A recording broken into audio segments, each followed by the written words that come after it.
बिस्मिल्लाहिर्रहमानिर्रहीम।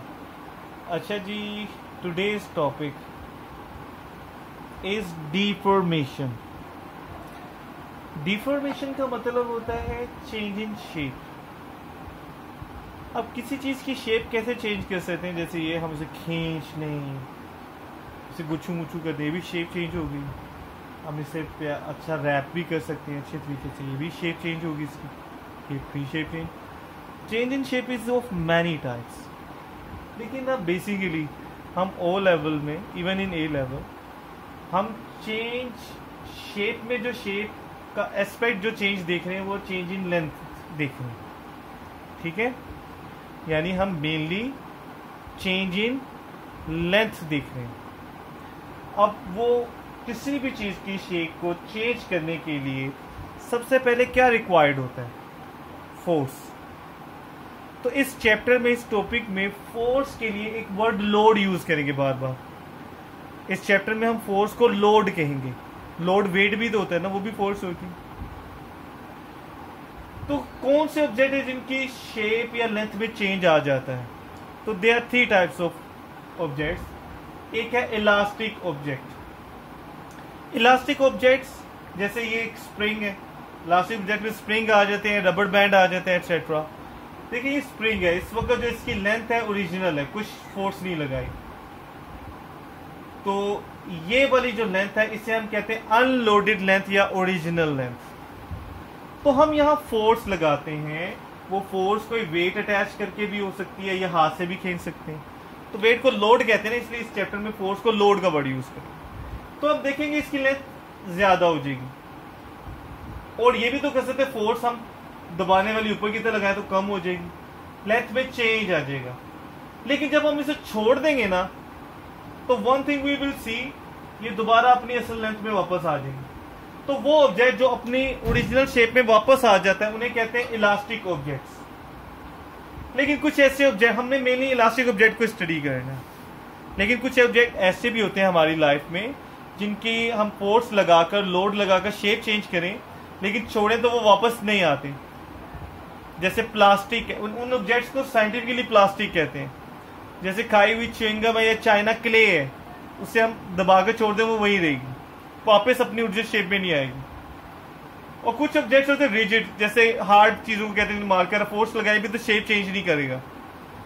ठीक है, दीवार होगी जैसे, जो शेप चेंज करते ही नहीं उन्हें रिजिड कहते हैं। हमने इलास्टिक को फोकस करना है। तो बेटा जब हम लोड या फोर्स देखेंगे तो शेप लेंथ में चेंज, हम चेंज इन लेंथ पढ़ रहे हैं डिफॉर्मेशन में। चेंज इन लेंथ को ई से रिप्रेजेंट करते हैं। देखिए चेंज इन लेंथ दो तरह का हो सकता है, एक्सटेंशन भी और कंप्रेशन भी। तो एक्सटेंशन की डेफिनेशन क्या होगी? जब हम लोड लेंथ को इंक्रीज करते हैं उसे एक्सटेंशन कहते हैं। तो अनलोडेड लेंथ, ये लोडेड लेंथ है, जब लोड लगाने से जो बड़ी लेंथ आएगी उसे लोडेड लेंथ कहेंगे। तो जो चेंज इन लेंथ होगा वो क्या होगा? ये डिफरेंस। तो बेटा लोडेड लेंथ में से अनलोडेड लेंथ, ओरिजिनल लेंथ को माइनस कर दो, sorry for writing small. Loaded length में से अनलोडेड लेंथ को माइनस कर दो तो वो एक्सटेंशन है। लेकिन जब हम कंप्रेशन करते हैं तो फिर ये लोडेड लेंथ बड़ी है उससे, तो फिर अनलोडेड लेंथ बड़ी है लोडेड लेंथ से, तो अनलोडेड लेंथ में से लोडेड लेंथ को माइनस कर देंगे, राइट। तो कंप्रेशन कहेंगे सिंपली चेंज इन लेंथ या एक्सटेंशन और कंप्रेशन दोनों को, और this will be the difference between loaded length and unloaded length. ठीक है, एक्सटेंशन में से लोडेड में से अनलोडेड को माइनस करें, कंप्रेशन में अनलोडेड में से लोडेड को माइनस, ये उनका डिफरेंस है चेंज इन लेंथ। अच्छा, चेंज इन लेंथ चाहे एक्सटेंशन है चाहे कंप्रेशन, दोनों को ई से रिप्रेजेंट करेंगे। अब आगे हमारे पास आ जाता है हुक्स लॉ। हुक्स लॉ क्या कहता है? With in limit of proportionality, यानी प्रोपोर्शनैलिटी की लिमिट के अंदर। ये लिमिट ऑफ प्रोपोर्शनैलिटी क्या है? आगे हाफ चैप्टर इसी के ऊपर है, इसलिए अभी don't worry. Law says load, force यानी यहाँ लोड है, and extension are directly proportional to each other. मतलब ज्यादा फोर्स लगाओगे तो एक्सटेंशन भी ज्यादा आएगी, चेंज इन लेंथ भी ज्यादा। कम फोर्स लगाओगे तो चेंज इन लेंथ, एक्सटेंशन भी कम। ये तो कॉमन सेंस है, यानी लोड एंड एक्सटेंशन। यहाँ ई हम बोल एक्सटेंशन है, लेकिन ये एक्सटेंशन और कंप्रेशन दोनों को मतलब रिप्रेजेंट करती है। तो बेटा ज्यादा फोर्स लगाओगे ज्यादा एक्सटेंशन, कम फोर्स लगाओगे कम, तो इसे कहते हैं directly proportional. Force is directly proportional to extension, और प्रोपोर्शनैलिटी को इक्वालिटी में लाना तो एक कांस्टेंट चाहिए कि ये मैथ में भी हम करते हैं। ये फॉर्मूला मैंने लिख तो दिया है, लेकिन एक्चुअली ये सिलेबस में नहीं है, इसे यूज करने की जरूरत नहीं है, लेकिन कुछ टीचर शेयर कर लेते हैं। ए लेवल में जरूरत पड़ती है, ओ लेवल में जरूरत नहीं पड़ती। तो इस फॉर्मूले को यूज करना जरूरी नहीं है हमारे, हम देखेंगे पास पेपर क्वेश्चंस करके भी, राइट। ओके बेटा, हुक्स लॉ को समझने के लिए, हुक्स लॉ क्या है, लोड और एक्सटेंशन डायरेक्ट प्रोपोर्शन है। तो हम ये एक टेबल देख लें, टेबल अगर पास पेपर में हो तो एक क्वेश्चन में एक टेबल गिवन होता है। टेबल की जब हम एक्सप्लेनेशन देख लेंगे ना, समझो half of the chapter will be over. Table में 3 रोज हैं, एक है load in Newton's, load represent करें तो कंसीडर करें कि ये एक स्प्रिंग है या कोई रबर बैंड है, कोई भी इलास्टिक ऑब्जेक्ट है, तो आप इसके साथ लोड अटैच कर रहे हैं और टेबल बता रहा है कि लोड को आप ग्रेजुअली इंक्रीज कर रहे हैं, ठीक है। इस तरह उसके साथ इंक्रीज करते जाएंगे, ऐड करते जाते हैं सिचुएशन में, और इक्वली 0.0.2 0.1 बढ़ रहा है। फिर एक रो में इस स्प्रिंग की लेंथ बताई गई, जब 0 लोड है, कोई लोड नहीं है, तो उस वक्त उसकी लेंथ है 5 और लेंथ इज इन सेंटीमीटर्स, साथ में यूनिट्स भी लिखी होती है टेबल में। ये याद रखें, जब भी हम फिजिक्स में टेबल बनाते हैं तो क्वांटिटी के साथ उनके यूनिट्स भी लिखते हैं। अच्छा, जब 0 लोड है यानी कोई लोड नहीं है, तो उस वक्त उसकी लेंथ 5 सेंटीमीटर है। तो जब कोई लोड नहीं होता तो उस लेंथ को हम कहते हैं अनलोडेड या ओरिजिनल लेंथ, यानी ये स्प्रिंग की ओरिजिनल लेंथ है इस वक्त 5 सेंटीमीटर। लोड इंक्रीज हो रहा है तो देखिए ये भी इंक्रीज हो रहा है। और नीचे एक्सटेंशन वाला, एक्सटेंशन किसे कहते हैं, चेंज इन लेंथ। जब कोई लोड नहीं था तो उस वक्त कोई चेंज इन लेंथ भी नहीं था। फिर नेक्स्ट लेंथ होगी 7, तो चेंज इन लेंथ कितना है, ओरिजिनल 5 है ना, तो ओरिजिनल को माइनस कर दो हमेशा, 7 में से 5 माइनस करो 2।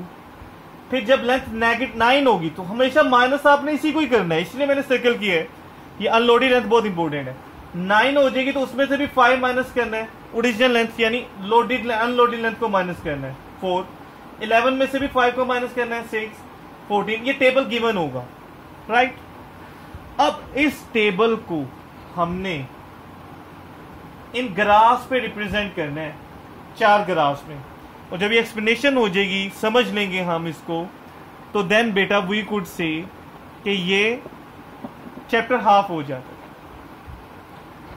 अब पहले ग्राफ का नाम है लोड लेंथ ग्राफ, हमेशा वर्टिकल एक्सिस पे जो क्वांटिटी उसका नाम पहले लेते हैं। सिमिलरली ये लेंथ लोड ग्राफ है, ये लोड एक्सटेंशन ग्राफ है, और ये एक्सटेंशन लोड ग्राफ। अब इनके ग्राफ्स कैसे होंगे, लोड और लेंथ में देखें, लोड इक्वली इंक्रीज हो रहा है, तो आप देखें शुरू में लेंथ भी 2 का चेंज इक्वली इंक्रीज हो रही, तो इक्वली इंक्रीज, कोई इंक्रीज हो तो ग्राफ किधर जाता है, ऊपर की तरफ। लेकिन लोड जब 0 तो लेंथ 0 नहीं है, यानी ये ग्राफ यहां से स्टार्ट नहीं होगा, क्योंकि जब लोड 0 थी तब भी स्प्रिंग की कुछ ना कुछ लेंथ तो थी। ये जो लेंथ होती है दैट इज 5 सेंटीमीटर, सॉरी ये लेंथ यहां से स्टार्ट होगी। ये जो लेंथ होगी जब लोड 0 होगा 5 सेंटीमीटर, ये ओरिजिनल लेंथ को रिप्रेजेंट करेगी। तो शुरू में देखें लोड तो इक्वली इंक्रीज कर रहा है, तो लेंथ भी इक्वली इंक्रीज कर रही है, तो इंक्रीज का ग्राफ कहां जाता है, ऊपर की तरफ, तो ऊपर जाएगा। और इक्वली इंक्रीज हो रहा है तो स्ट्रेट लाइन जाएगी। लेकिन आप देखिए यहां से आगे जाकर अब इक्वली इंक्रीज नहीं हो रहा, तो जब लेंथ अब इक्वली चेंज नहीं आ रहा तो ग्राफ स्ट्रेट नहीं रहेगा, कर्व होगा। कर्व किसकी तरफ होता है, जो क्वांटिटी ज्यादा इंक्रीज होती। तो आप देखें लोड तो इक्वली इंक्रीज हो रहा है, लेंथ ज्यादा इंक्रीज हो रही है, इसलिए ग्राफ का कर्व लेंथ वाली साइड की तरफ होगा। सिमिलरली लेंथ लोड ग्राफ भी ऐसा होगा, और इसका कर्व लेंथ वाली साइड। जब लोड 0 तो एक्सटेंशन भी 0, तो लोड और एक्सटेंशन ग्राफ यहीं से स्टार्ट होगा। लेकिन यहां आप देखेंगे इक्वली एक्सटेंशन इंक्रीज हो रही है, लेकिन यहां आकर नहीं हो रही, तो कर्व हो जाएगी। कर्व हमेशा जो चीज ज्यादा हो रही, लोड इक्वली बढ़ रहा है, जो चीज ज्यादा वैल्यू होती है उसकी तरफ ग्राफ कर्व होता है, और एक्सटेंशन लोड ग्राफ होगा तो उसकी कर्व ये, राइट। ये कर्व क्या रिप्रेजेंट कर रहे हैं, बेटा ये कर्व रिप्रेजेंट कर रहा है कि यहाँ आकर खास वैल्यू पे ना बिहेवियर चेंज हो गया।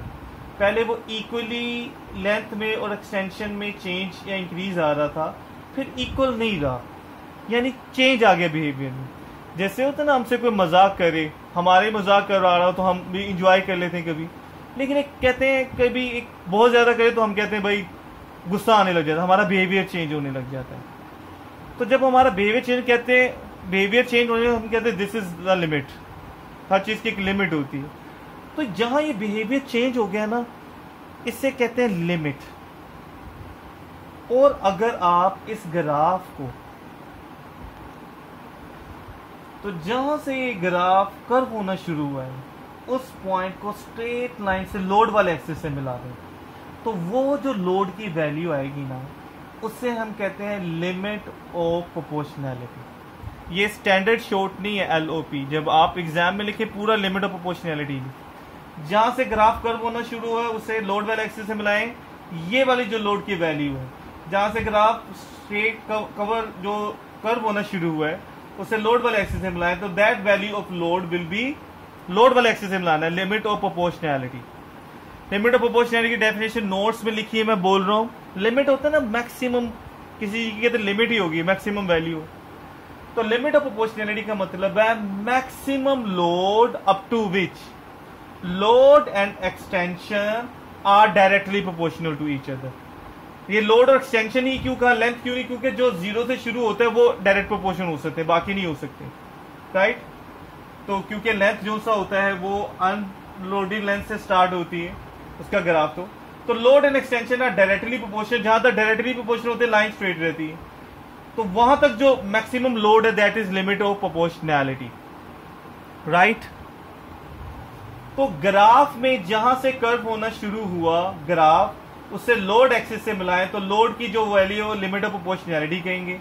एक टेबल से लिमिट ऑफ प्रोपोर्शनैलिटी कैसे फाइंड करते हैं? तो टेबल से लिमिट ऑफ प्रोपोर्शनैलिटी फाइंड करते हैं कि वी सी के एक्सटेंशन और लेंथ कब तक इक्वली चेंज हो रही थी। देखो यहां से यहां भी 2 का चेंज, 2 का चेंज, 2 का चेंज। यहां पहली दफा इधर से इधर मूव होते हुए चेंज इक्वल नहीं है, 2 से ज्यादा आ गया। तो जिन दो लोड्स के दरमियान चेंज मूव होते हुए चेंज इक्वल से ज्यादा आता है पहली दफा, उनके दरमियान लिमिट ऑफ प्रोपोर्शनैलिटी होती है। तो टेबल में लिमिट ऑफ प्रोपोर्शनैलिटी कैसे लिखते हैं? The limit of proportionality will be between those two loads जिनके दरमियान पहली दफा चेंज इक्वल नहीं आया। ये बिटवीन भी होगा और इक्वल भी होगा, ठीक है बेटा।